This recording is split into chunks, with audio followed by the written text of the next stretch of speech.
बोलो श्री सद्गुरु भगवान की जय। आप सभी को मेरा जय शंकर। मोटिवेशनल ये भौतिक जगत की सफलताओं की कड़ी में आज मैं आपके लिए सफलता के 7 सूत्र लेकर आया हूं। आर्थिक सफलता की कि किस प्रकार एक कोई भी व्यक्ति अपने जीवन में काम करते हुए और इन 7 सूत्रों का पालन करे तो वो एक अच्छी आर्थिक सफलता को हासिल कर सकता है। क्योंकि यदि कोई एक प्लानिंग नहीं है तो आय तो होती है, लेकिन थोड़ा सा भी अगर उतार चढ़ाव आया, कोई संकट आ गया तो चीजें बिगड़ जाती हैं। तो ऐसे कठिन परिस्थितियों में आज जब आपका समय वक्त सही चल रहा है तो आप इन 7 सूत्रों का पालन करें, तो अगर कभी उतार चढ़ाव भी जीवन में आता है तो आप उसको आसानी के साथ उसका सामना कर सकेंगे और उन कठिनाइयों से निकल जाएंगे। तो आर्थिक सफलता हासिल करने के लिए अपने कुछ सिद्धांत होते हैं जिन्हें अपनाकर कोई भी व्यक्ति अपनी वित्तीय स्थिति को मजबूत कर सकता है। यहां मैं आपको कुछ 7 सूत्र दे रहा हूं। 7 सूत्र दिए। पहला सूत्र है, जो भी आपकी आय हो आज की डेट में, जितनी भी हो, उससे कम खर्च करें। अपनी दिनचर्या को इस प्रकार बनाएं, अपनी लाइफस्टाइल को ऐसा बनाएं कि आय से कुछ कम खर्च करें, गैर जरूरी जो खर्चे हैं उनसे बचें और बजट बनाएं। अगर आपकी आय जितनी भी हो, 1 लाख रुपए महीने की आय है, तो आप 75,000 60,000 से ज्यादा कहीं भी खर्च ना करें। अगर 10,000 20,000 रुपए की आय है तो आप 16,000 में अपने खर्चे चलाएं और 4,000 रुपए 20 कम से कम 20 से 25% आय को जो है बचत के रूप में रखें। हर समय 80% 75% आप खर्च कर लीजिए अपने ऊपर, अपनी आवश्यकताओं पर। और हर चीज को खरीदने से पहले, क्योंकि मन में तो तरंग उठती है, अच्छी लगती है चीज और एकदम से हम उत्साह में भर उठते हैं और उसको खरीद डालते हैं। और आज के समय में तो ऐसे साधन भी उपलब्ध हो गए हैं कि हमारे पास पैसा नहीं भी है तब भी हम खरीद लेते हैं। हमने क्रेडिट कार्ड से खरीद लिया, हमने कैश ऑन डिलीवरी ऑर्डर डाल दिया। तो इस पर थोड़ा सा धैर्य रखें, ये गलत दिशा की ओर ले जा रहे हैं। तो पहले एक बार जब कोई चीज खरीदना चाहते हैं तो पहले बैठकर चिंतन करें और आपस में परिवार में बातचीत करें कि ये चीज हमारे लिए जरूरी है या आरामदायक है, कैसी आवश्यकता है। आवश्यक आवश्यकता है, आरामदायक है या विलासिता की आवश्यकता है। तो यदि आवश्यक आवश्यकता है तो खरीदना ही पड़ेगा आपको। आवश्यक आवश्यकताओं में ये सारी चीजें आ जाती हैं, किचन की राशन का सामान, दवाएं, आने जाने के व्यय, बिजली के बिल, अन्य चीजें जो हैं हमारी, ये तो आपको करनी नहीं पड़ेंगी। इनसे तो आप, इनके बारे में तो आप कुछ सोच ही नहीं सकते हैं। इनमें भी ऐसी प्रयास करें कि जैसे अपने घर के राशन का सामान थोक की दुकानों से लाएं, तो फुटकर की दुकानों से की अपेक्षा वहां पर आपको सस्ता मिलेगा। ऐसी जगहों से मिले जहां से कम पैसे खर्च हो। बचत की कोशिश करें। आरामदायक आवश्यकताओं में देखें कि क्या इसके बिना भी काम चल सकता है। अगर चल सकता है तो चलाइए, और अगर आप में सामर्थ्य है कि नहीं, हमारे बजट पर, हमारी बचत पर और हमारे बजट पर कोई प्रभाव नहीं आएगा, खरीद लीजिए। और विलासिता की आवश्यकताएं तो हमेशा तभी पूरी करिए जब आपकी बचत का कोटा भी पूरा हो चुका हो और आपके खर्च का कोटा भी पूरा हो चुका हो, और फिर भी आपके पास पैसा पर्याप्त बचता है तो विलासिता की आवश्यकता जो वस्तुएं खरीदे। लेकिन हमेशा ध्यान रखिए कि विलासिता की वस्तुएं हमारे शरीर को प्रायः कमजोर करती हैं, हमारी इम्यून सिस्टम को कमजोर करती हैं, हमें कमजोर करती हैं। तो उन्हें खरीदें, प्रयोग करें, लेकिन इस बात का ध्यान रखें कि हमारा शरीर कहीं से कमजोर नहीं होना चाहिए। उसको हमेशा फिट और स्वस्थ बनाए रखें। दूसरा सूत्र है नियमित बचत करें। हर महीने आप कुछ ना कुछ, चाहे छोटी सी करें, चाहे 5% की करें, चाहे 10% की करें, चाहे 20% की करें, चाहे 25% की करें, नियमित बचत अवश्य करें और इसे अपनी आदत बना लें। और उस बचत को ऐसी जगह पर जमा कराएं जहां पर किसी स्कीम के तहत, जहां पर ब्याज मिलता है, कि जिस तरह डाक खाने में रिकरिंग डिपॉजिट होती है, आरडी खुल जाती हैं, और जहां पर वो पैसा आप जमा भी करते रहे और आपको कुछ बढ़कर भी मिलता रहे। अगर एक मुश्त रकम है, एफडी करें या कहीं ऐसी जगह निवेश करें जहां पर सुरक्षित भी रहे आपकी पैसा और बढ़ भी सके। तो नियमित बचत करें और स्मार्ट निवेश करें। स्मार्ट निवेश इस जगह, ऐसी जगहों पर निवेश कहीं ना करें जहां पर बाजार का उतार चढ़ाव बहुत जबरदस्त चलता हो। शेयर मार्केट वगैरह, इनसे बचें।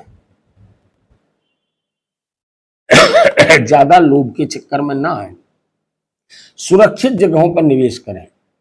सोने में निवेश करें, चांदी में निवेश करें, जमीन पर निवेश करें, एफडी कराएं, ताकि पैसा, आपका धन सुरक्षित रहे। भले ही वो कम बढ़े, लेकिन मूल पूंजी तो सुरक्षित ही रहे।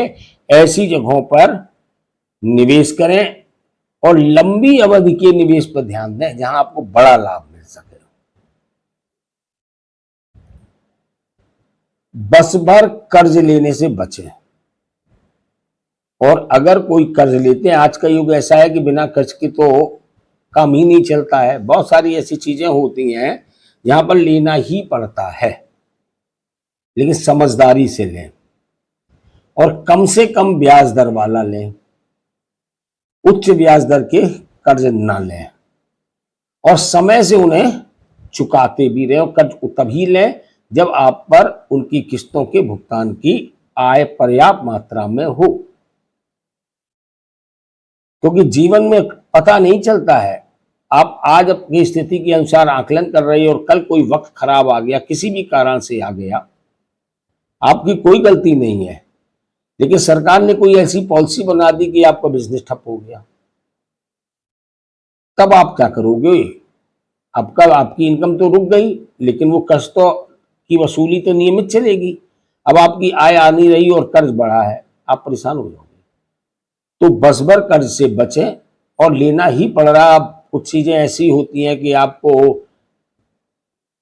किसी बड़े शहर में एक फ्लैट खरीदना है और फ्लैट 1 करोड़ रुपए का है। अब आप 1 करोड़ रुपए आपके पास बतौर पूंजी नंबर 1 में नहीं है, आपने 40 लाख देकर फ्लैट खरीद लिया, 60 लाख की किस्तें बनवा ली।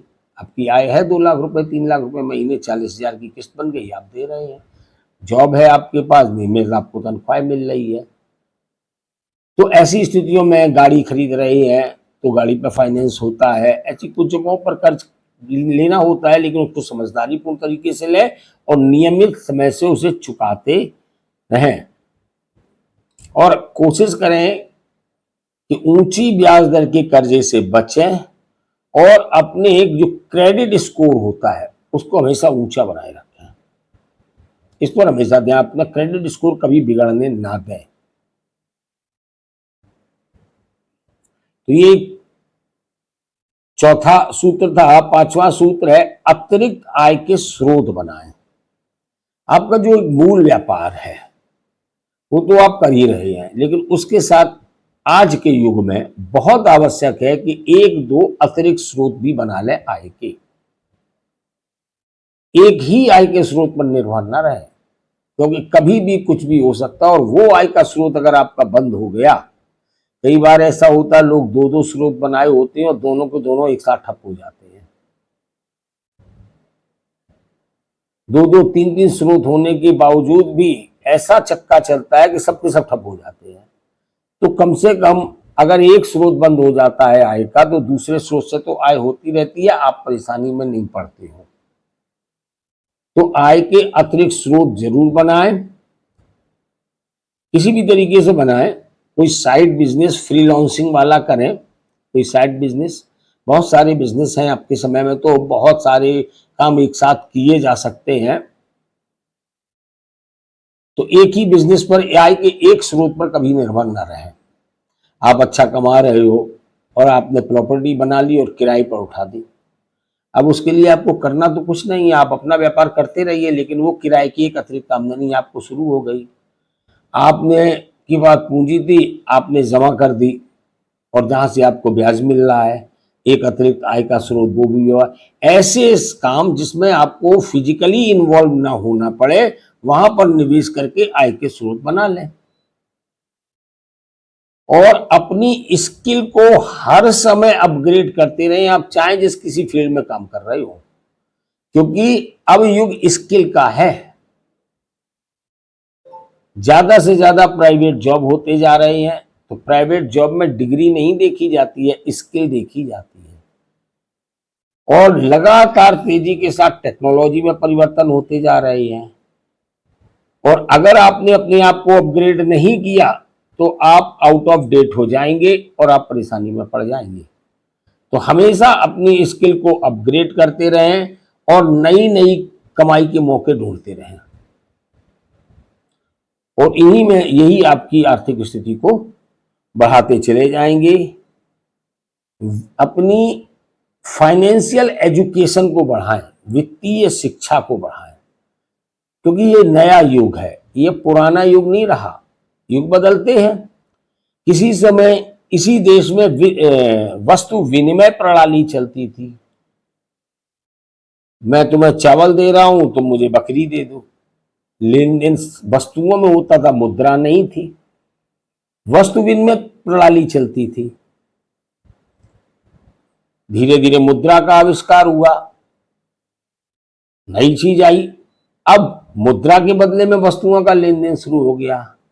लेकिन बढ़ती टेक्नोलॉजी में आज का युग बहुत बहुत परिवर्तन हो चुका है। तो आज के युग में पैसे की समझ विकसित करना बहुत आवश्यक है। और अभी तक के युग में क्या था, फिजिकली चीजों का लेन देन होता था, व्यापार होता था।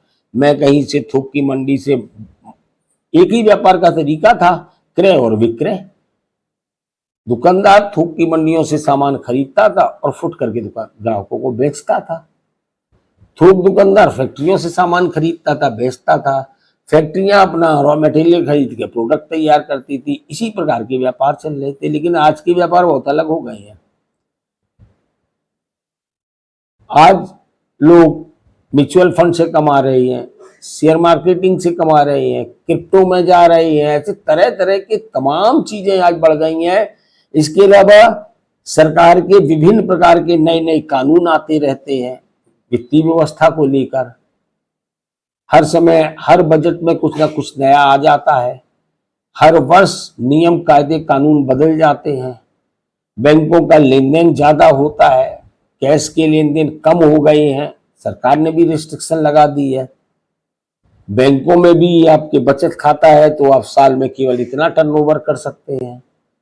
आपको अगर उससे बड़ा टर्नओवर करना है तो करेंट अकाउंट खुलवाई। अब लेकिन आप पुराने समय के और आप इन सबको कुछ जानते नहीं है, तो आपके लिए हर चीज बहुत कठिन हो जाएगी। इसलिए अपनी वित्तीय शिक्षा को बढ़ाते रहें, फाइनेंशियल एजुकेशन में लगातार अपडेट होते रहें, पैसे की समझ विकसित करें और नई फाइनेंशियल रणनीतियों के बारे में सीखते रहें।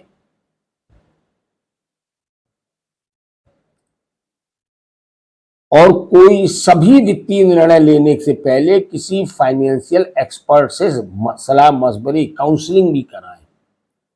बड़े निर्णय लेने में अपनी ऐसी,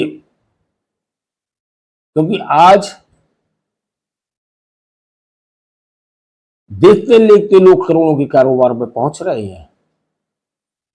तो अगर आपको वित्तीय समझ नहीं है, वित्तीय एजुकेशन आपकी कमजोर है, तो आप उस लेवल पर नहीं पहुंच पाओगे, कभी भी नहीं पहुंच पाओगे।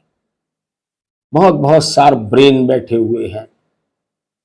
तो आपको भी अपनी फाइनेंशियल एजुकेशन बढ़ानी होगी। पुराने तरीकों से अब काम चलने वाला नहीं है। और हमेशा लक्ष्य निर्धारित करें, बिना लक्ष्य निर्धारित किए काम ना करें, और अनुशासन बनाए रखें। Short term, long term financial goals तय करें। Short term, mid term, long term अपने फाइनेंशियल गोल्स बनाएं कि हम वहां तक ये कर लेंगे। और कम उम्र में फाइनेंशियल फ्रीडम तय करें, उसका भी लक्ष्य बनाएं कि मैं 40-45 की उम्र तक काम करूंगा, उसके बाद मैं फाइनेंशियल रिटायरमेंट ले लूंगा और फिर मैं केवल इन्वेस्टमेंट से काम चलाऊंगा। तो पहले आप बिजनेस करें, नौकरी करें, जो कुछ भी करें, व्यापार करें, उद्योगपति बने, लेकिन अंत में अपना 40-45 की उम्र के बाद अपने आप को अगर फाइनेंशियली बहुत मजबूत बनना है तो निवेशक बने। अपना टारगेट रखें कि मैं इधर से रिटायरमेंट लेकर और शेष में केवल निवेशक के तौर पर काम करूंगा। तो आप अपना इन 7 सूत्रों का अगर आप पालन करेंगे तो आप आर्थिक सफलता हासिल करना आपके लिए आसान हो जाएगा। धन्यवाद।